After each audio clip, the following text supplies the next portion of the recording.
Verse 452. Assertions and refutations are not to be found in the mind only.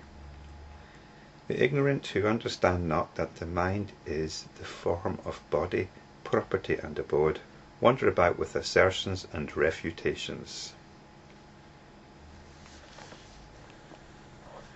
The previous verse we were concerned with meditation. And this was formal meditation, and how meditation is not the way forward if you're interested in enlightenment, that is. Meditation is not conducive to wisdom,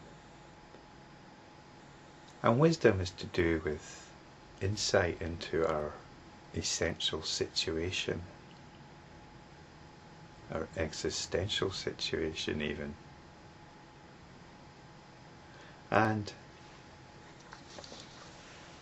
ultimately this is concerned with the nature of consciousness or awareness. And I spoke about this in the previous video. And I think one of the problems many people will have with what I was saying in that video, and I touched on it, was that if you belong to a Western cultural mindset, modern Western cultural mindset, you got this very definite idea that the world is made up of atoms.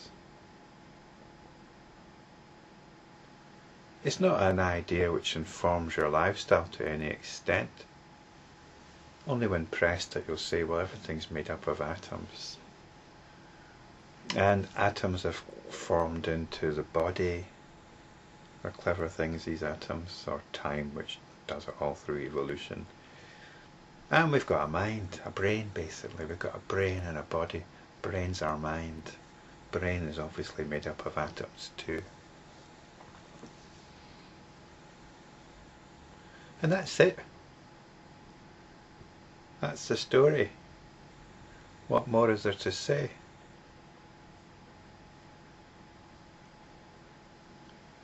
But I wasn't talking about mind and body.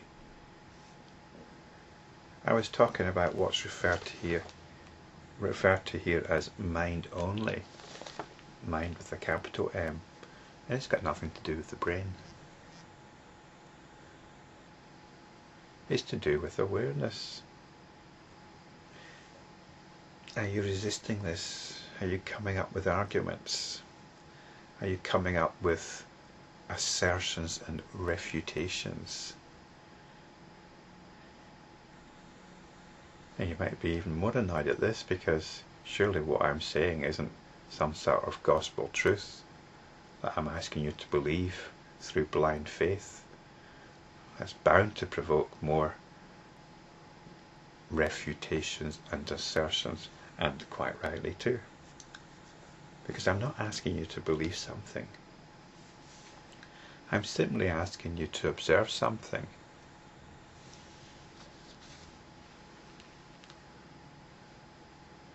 I mentioned how a camera does not see. It has a mechanism. It is a mechanism for capturing images, but it does not see. Seeing requires awareness. You are seeing, assuming you're sighted. You're probably looking at the video image, and you're aware of this. You have a seeing mechanism built in according to the conventional story. Let's not argue with that right now, although I'd be quite happy to, and I have done so on previous occasions. But the story is we have a seeing mechanism, the eye sense. But really, we're more than a camera, because we're aware that we're seeing. In the same way, we're not simply a biological microphone. I'm sure modern microphones are much better at picking up sounds than our ears are, our biological hearing mechanism is quite limited in comparison with other creatures and in comparison with technology. But our hearing isn't simply an audio pickup mechanism like a microphone. There's awareness going on. And that awareness is the first fact. It's the prime fact. It's the primordial fact. Without that awareness, we could say nothing. We couldn't even dispute in the sense of making assertions and refutations. So what the first part of this verse is asking us to do is to come back to this simple awareness.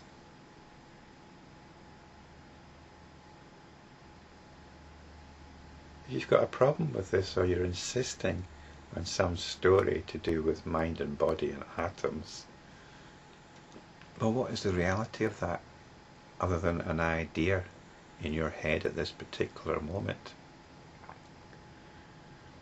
Come back to your own awareness.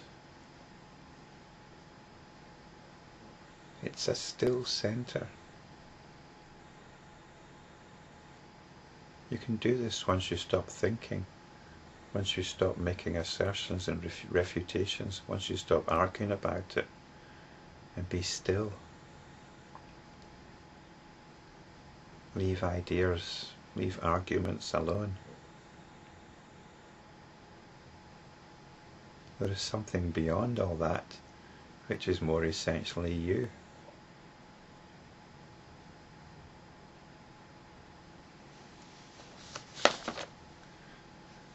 And you don't have to sit in formal meditation to realize this or appreciate it. The previous verse was having a go at that idea that meditation is somehow other than a state of intoxication. The second part of this verse tells us that mind, we can understand that as awareness,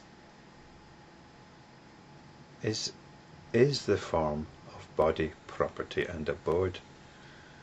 The translator has suggested that mind is seen in the form of body, property and abode. But I think it's a bit more immediate than that. Body, property and abode, these are our everyday concerns. We're concerned with our body, keeping it together. We're concerned with looking after our possessions, accumulating more perhaps. And we're concerned with our abode, our home. We're concerned with our relatives, our family, our friends.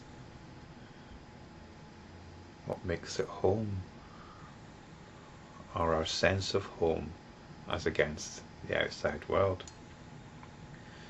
So the everyday is our area of work. This is where we're practicing mind. This is where we're practicing awareness. Body, property and abode actually take us away from awareness, because awareness is the attention when it's still. Body, property and abode take the attention away from itself and put it onto these ideas of self, of ownership, of comfort. That's what body, property and abode are: self, ownership and comfort, a desire for comfort. So this is what we observe. As enlightenment practitioners, we observe how we're preoccupied, how the attention is preoccupied.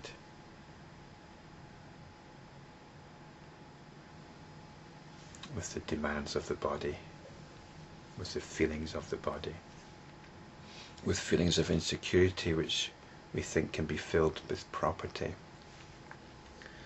with a desire for comfort, for making our nest in this extremely hostile world. This is what draws the attention out, draws the attention away from itself. So this is our opportunity. This is our opportunity to realize, to see what's happening, and in seeing this, to remind ourselves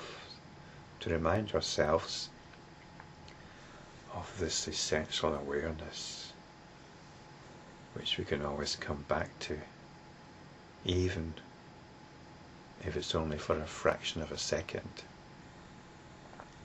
But hopefully, with practice for longer periods of time, we become still in our own nature, even though we're engaging with the everyday. We're not spending hours on end on our meditation cushions. We're engaging, but at the same time, we keep coming back to awareness. You can't really engage with awareness, because whenever you're occupied with something, you're actually in a state of ignorance. But what we can do is keep waking up from that ignorance as often as possible. We can let go of assertions and refutations, because that is concerned with building up our story of reality, saying that reality is like this, it's not like that. God made everything. No, he didn't. Everything's made up of atoms. Whatever. These stories have no bearing on awareness. They exist within awareness just like everything else does. So we can't do things with awareness, but what we can do is see the number of opportunities that there are to be aware. And there are more than you might imagine. And then take these opportunities. You take these opportunities within the demands of the day. This is enlightenment practice.